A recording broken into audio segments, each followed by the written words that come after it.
Ce soir, mercredi 1er février, sur Perspective, audience générale et symposium international sur les abus sexuels.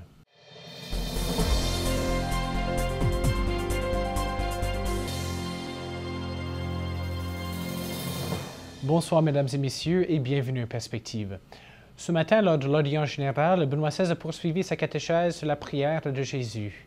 Choisissant de méditer sur la prière de Jésus au Jardin des Oliviers, le Saint-Père a souligné les thèmes clés de cet épisode relaté par l'évangéliste Marc.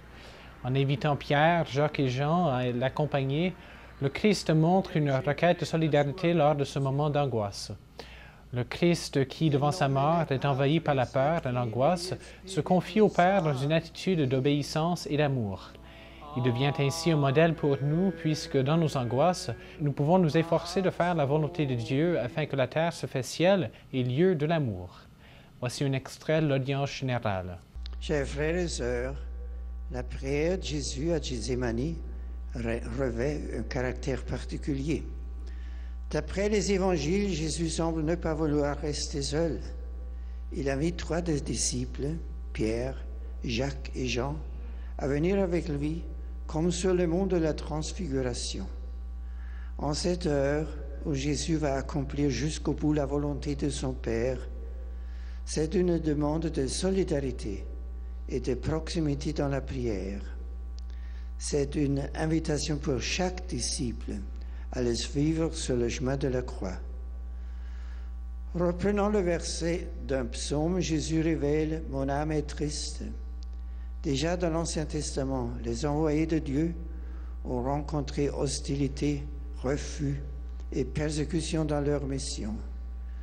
Moïse et Élie ont porté avec peine le poids du peuple qu'ils devaient conduire.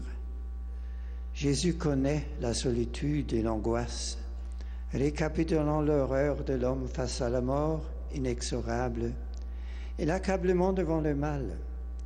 Les paroles rapportées montrent l'affection de Jésus pour son Père, qu'il appelle Abba. Le patriarche de l'Église orthodoxe en Russie, Cyril le Ier, a assuré aux Grecs un soutien financier pendant ce temps de crise financière. Parlant lors d'une visite du président du parti politique grec intitulé Nouvelle Démocratie, le patriarche Cyril a encouragé les églises de Russie à rassembler des fonds pour aider les Grecs qui vivent actuellement des difficultés financières. Cette entraide financière est le fruit des relations fraternelles très fortes existant depuis des siècles entre les églises de Russie et celles de la Grèce. Selon le patriarche Cyril, la situation politique change, mais les bonnes relations entre ces deux églises demeurent les mêmes. Le patriarche Cyril a précisé que l'orthodoxie est un élément important de la conscience nationale chez les Russes et chez les Grecs. Des évêques et des supérieurs religieux du monde entier se réuniront à Rome pour un symposium sur les abus sexuels commis sur les mineurs. Intitulé « Vers la guérison et le renouvellement », le symposium cherchera à relancer l'engagement des membres de l'Église concernant la protection des mineurs. Le symposium sera suivi par l'ouverture d'un centre pour la protection des enfants, qui sera un centre pluri-institutionnel de formation sur Internet. Il est espéré que ce centre va stimuler un développement d'une culture de l'écoute et de guérison à l'intérieur de l'Église. 110 conférences épiscopales et des supérieurs généraux de plus de 30 ordres religieux se réuniront à l'Université pontificale grégorienne pour le symposium. Plusieurs experts en psychologie, droit canonique, théologie et ministère pastoral partageront des connaissances pratiques avec les participants du symposium dans le but de formuler une réponse cohérente et globale de la part de l'Église. Le symposium sera tenu du 6 au 9 février prochain. En ce début de février, les fidèles sont invités à prier les intentions suivantes avec le Saint-Père. L'intention générale du pape pour le mois de février, pour que tous les peuples aient plein accès à l'eau et aux ressources nécessaires à la subsistance quotidienne.